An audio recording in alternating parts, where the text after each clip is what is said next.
Viewers, it's been a long minute, but here I am finally. My name is X Hart Jr. I'm currently 26 years old and I'm a strong Bible-believing young man. This is my first time that I'm allowing my voice on the channel.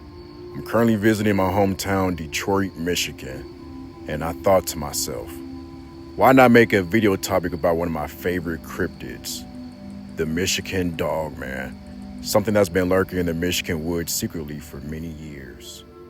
I don't believe I'm a good narrator or a good storyteller, so forgive me and please just bear with me. But today I have two good stories to share with you all today. I'm saving the best for last, including a story that happened in the Manistee National Forest involving a government cover-up.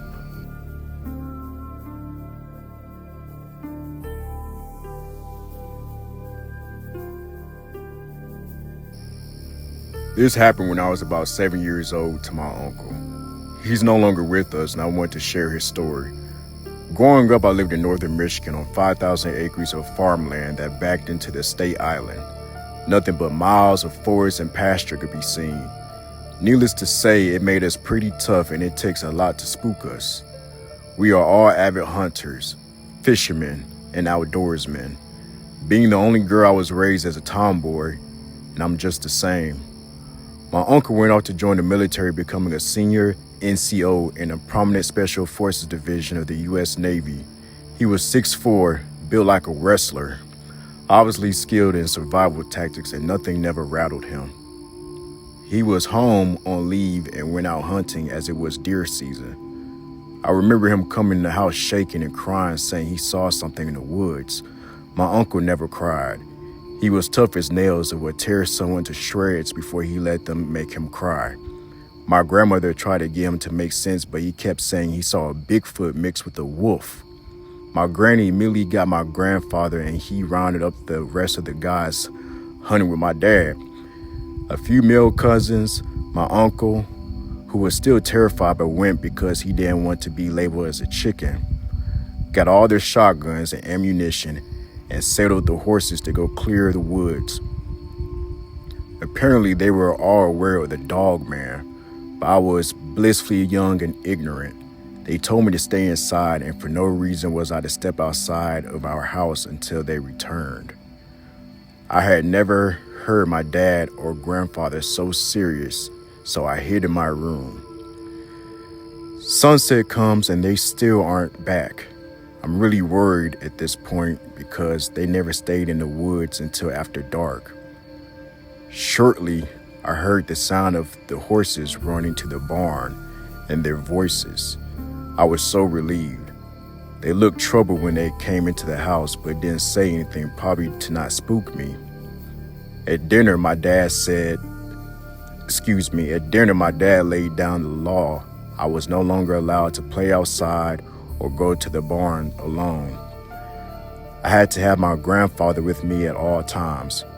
Of course, I was upset by this and felt my independence was being taken away, but I obeyed. The next morning, my dad and grandfather taught me to shoot. I knew it was serious. I overheard the adults talking the next night. Apparently, there were tracks where my uncle had his sighting, bigger than any wolf could make, but they were definitely dog tracks. As I said before, we are avid outdoorsmen and hunters. We can identify tracks easily, but these couldn't be identified. About 8 feet up in the tree were claw marks. No Michigan bear could make those. We also found claw marks of about the same height on multiple trees throughout our property. Had cattle mutilated and not in any way a coyote or bear would, and it lasted that whole winter. We lost about 30 to 40 cattle that winter, all of them mutilated, all with the same wolf tracks in the snow. I really feel like this experience changed my uncle, who knows he did multiple tours in the Middle East for Desert Storm and OIF, which stands for Operation Iraqi Freedom. Before he committed suicide after that experience, though, he was never the same. He went from never drinking to never seeing him without a bottle of Jack, and his eyes were always haunted. He changed his personality and never went out in the woods again. He quit hunting and eventually just quit coming home to visit on a leave. He didn't even come home for my dad's funeral 2 years later. It was heartbreaking to see him deteriorate the way he did. I truly believe he saw something out there and it ultimately killed him. Second story. One Michigan truck driver traveling through the Manistee National Forest 8 years ago had an experience with a creature at the heart of one of the state's most popular urban legends, the Michigan Dogman, and it changed his life forever. Trucker Joe Barger, 59, recently recounted his story to the host of the YouTube channel, What Lurks Beneath, which tells stories about the mysterious and supernatural.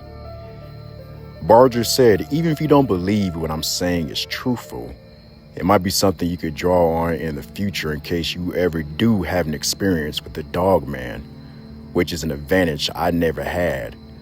Barger said in the video on the podcast, he explained he thinks it's important for Michigan residents to be aware of what he saw. Barger, a 6-year Army veteran, was transporting a 43,000-pound load of paper from a mill in northern Michigan through the forest on his typical route when he encountered the Dogman on an evening in June. He said he had never heard of the cryptid before the incident, which took place within 15 to 20 seconds at the most. Barger said, quote unquote, "I would swear as a Christian on the Bible that this is all 1% factual truth." Leading up to the encounter, Barger realized while driving he had an air leak. Wanting to fix it before he got too far into the forest, he stopped to look at it. He found the air leak by the back brake chamber on the trailer. With the materials to fix it, Barger positioned himself underneath the trailer and began to get a bad feeling. "I was hearing a vocalization that wasn't natural," Barger said. "It wasn't a sound I have ever heard before. I was looking around and I saw some shattering in the wood line, but there was plenty of light to see. It was nowhere near getting dark yet. I was in bear country, so I perceived the shattering to be a black bear at the time." When he realized he could be near a black bear, Barger got back into the truck and checked out the air, which was good to go. "It held and took me not even 5 minutes to fix," he said. The woods continued to give Barger a bad feeling, but he thought everything was normal until he started driving again. He checked his driver's side mirror for any traffic on the 2-lane road at the bottom of a hill. There was no traffic. As he started going up the hill and looked in his right side mirror, he saw it was darker than it should be. There was a wolf head the size of my window, and my windows were down. Barger said he was trotting along next to me, and I was about 20 to 25 miles per hour at that point. And he was stooping down on 2 legs looking down inside of my cabin. I'm at 9 feet tall in my seat. His hands was coming up scratching my windowsill. On my door handle, I could hear his claws. Time slowed down. I thought I was like in an alternate reality or something, because a creature like this don't exist in the reality I've ever known of. I have heard of Bigfoot, and I know those to be something that is talked about. This is on a whole different thing altogether. Bigfoot has nothing on the Dogman, according to what Barger said.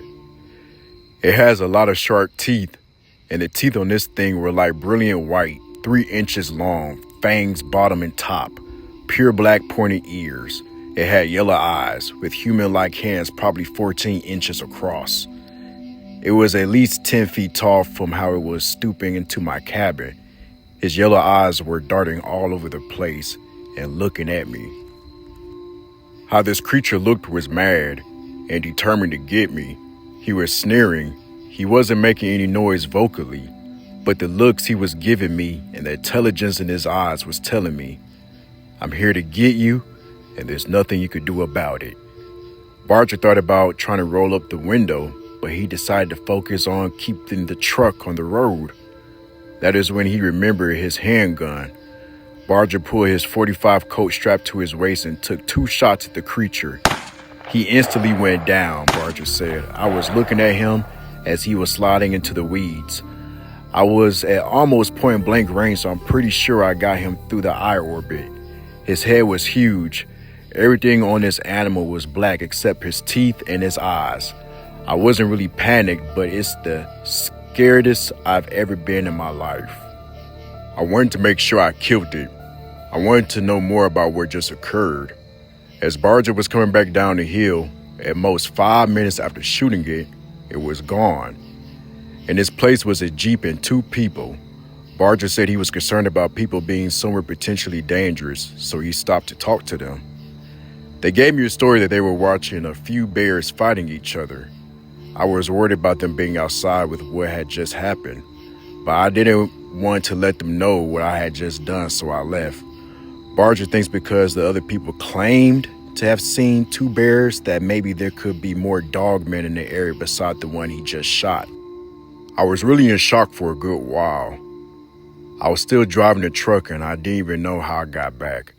I shouldn't have been driving the truck in this state of mind, but I wasn't going to stay around or park anywhere near there.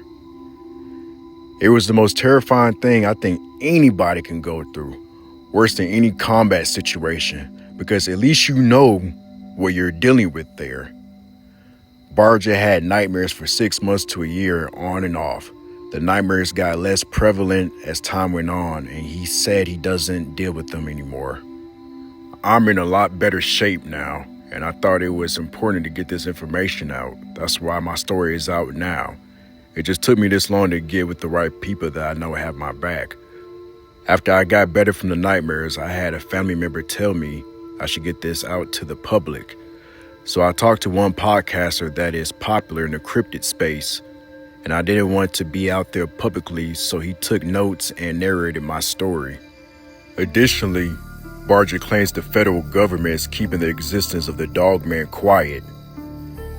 3 months later, Barger said he was detained at a scale house by the state police to wait for federal authorities. When the federal authorities first showed up, they were very intimidating and angry. I didn't know what was going on. They said, quote unquote, "You killed one of our assets, and this is how things are going to go down." This was their property, and they were mad that I killed it, and they were trying to get me to stop talking about it. They probably knew who I was from the narration story. That's gonna be it for the video, y'all. It's after 3 in the morning, so I gotta use my inside voice because other people are sleeping. But the book of Luke chapter 21 verse 26 says that men's heart will fail them for fear for what's gonna come upon the earth. So this is Jesus giving a prophetic message saying that in the last days there's gonna be things, catastrophic events that's gonna make man's heart, fail them, with fear. And this is gonna be a part of God's wrath. And I believe, things like dogmen and other demonic creatures is gonna be a part of this great judgment that's gonna come in the last days for the sinners who are left behind after the rapture. So, it seems kind of complex for most to get their heads wrapped around, but I believe this is going to be really relevant in the near future. So just stay prayed up, stay close to Jesus, pray, repent every day, and, he's going to make sure he watches over his children. Catch y'all next video.